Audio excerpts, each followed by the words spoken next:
Chaque dimanche, frères et sœurs, chers paroissiens, Jésus nous enseigne pour éclairer et nourrir notre foi.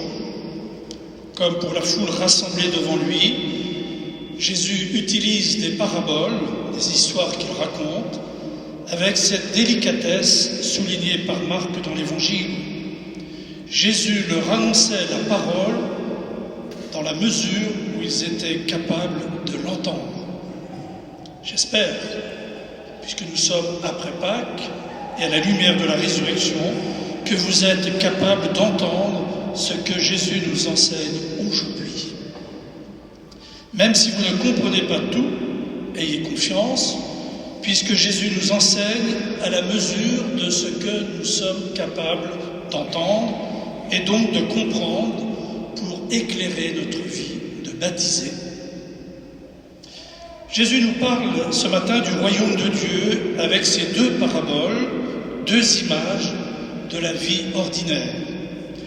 Il compare dans la première le royaume de Dieu à la semence qui germe lentement, puis à la graine de moutarde, la plus petite de toutes les semences, qui surpassera toutes les plantes potagères.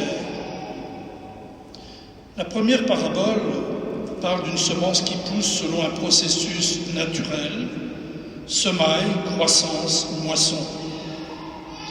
Elle exprime l'importance de ce qui a été semé dans le cœur de chacun et révèle la force secrète du royaume de Dieu déjà présent dans notre cœur et dans le monde, même si parfois nous ne le voyons pas bien. Dans la deuxième parabole, Jésus compare le royaume de Dieu avec une graine de moutarde, la plus petite de toutes les semences, qui exprime quant à elle le contraste entre la petitesse de cette graine et ce qu'elle deviendra plus tard au fil des années. Avec ces deux paraboles, Jésus veut répondre ce matin à cette question que nous nous posons souvent. Qu'est-ce que le royaume de Dieu ? C'est Jésus lui-même, répondait le pape émérite Benoît XVI à cette question, ajoutant que notre âme est le lieu essentiel où se trouve le royaume de Dieu. Autrement dit, c'est la vie de Dieu en nous.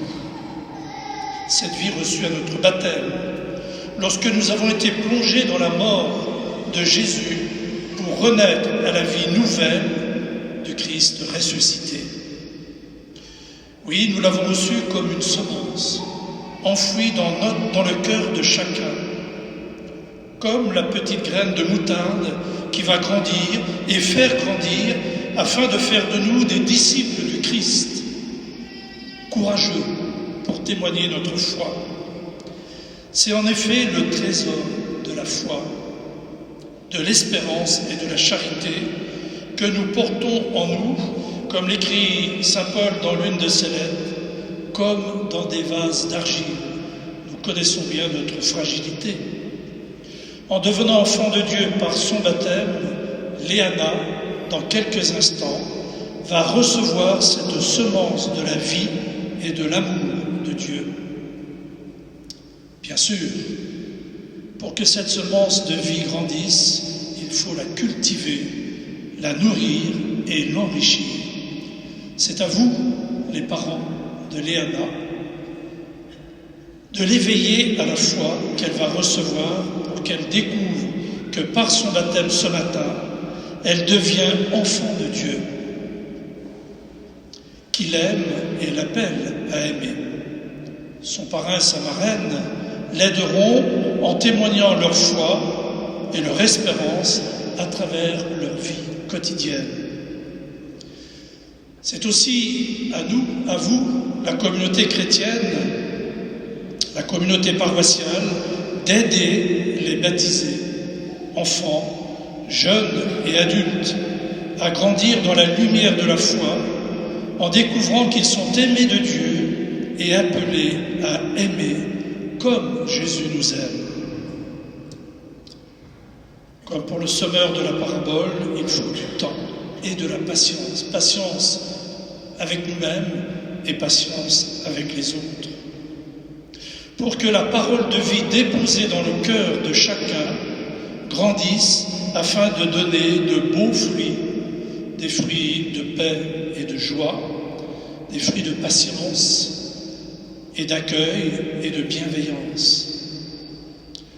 Pour cultiver, nourrir et enrichir cette semence reçue au jour de notre baptême, l'Église propose les autres sacrements.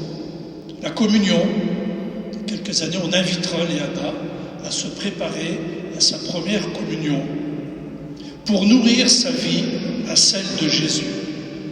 Puis la confirmation, afin de recevoir le feu de l'Esprit qui donne courage et force pour prendre en main notre vie de croyant et vivre pleinement son baptême. Et je le dis et le redis encore une fois, ceux qui ne sont pas confirmés, n'hésitez pas à faire cette demande. Il faut être confirmé pour vivre pleinement ce que nous sommes devenus au baptême, pour vivre pleinement le sacrement du mariage, pour être et vivre pleinement la responsabilité de parrain et de marraine. Enfin, le sacrement du pardon et de la réconciliation pour revenir à la source de notre baptême lorsque le péché nous a éloignés de Dieu. C'est en témoignant de notre foi qu'elle grandit et nous fait grandir. La foi est un don à partager, une bonne nouvelle à communiquer. Et vous le savez, c'est le contraire d'un gâteau. Plus on le partage, moins il en reste. La foi, plus on la partage, plus elle devient lumineuse pour tous et pour le plus grand nombre.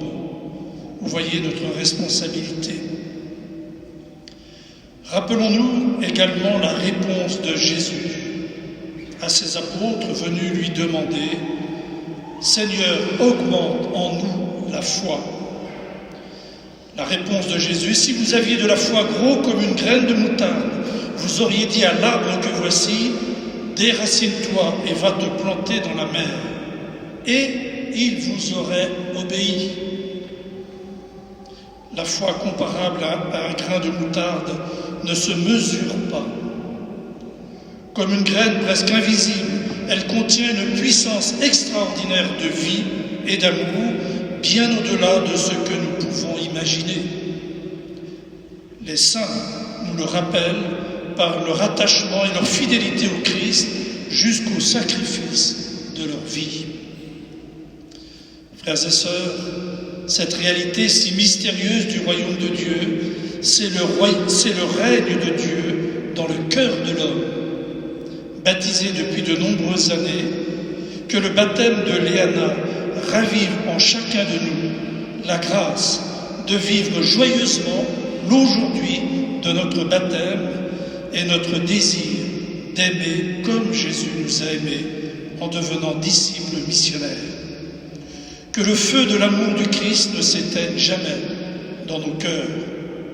Prions les uns pour les autres en demandant au Seigneur de faire grandir en nous la foi, afin que nous devenions dans notre monde qui en a tant besoin des semeurs d'espérance et de joie, de fraternité et de paix. Amen.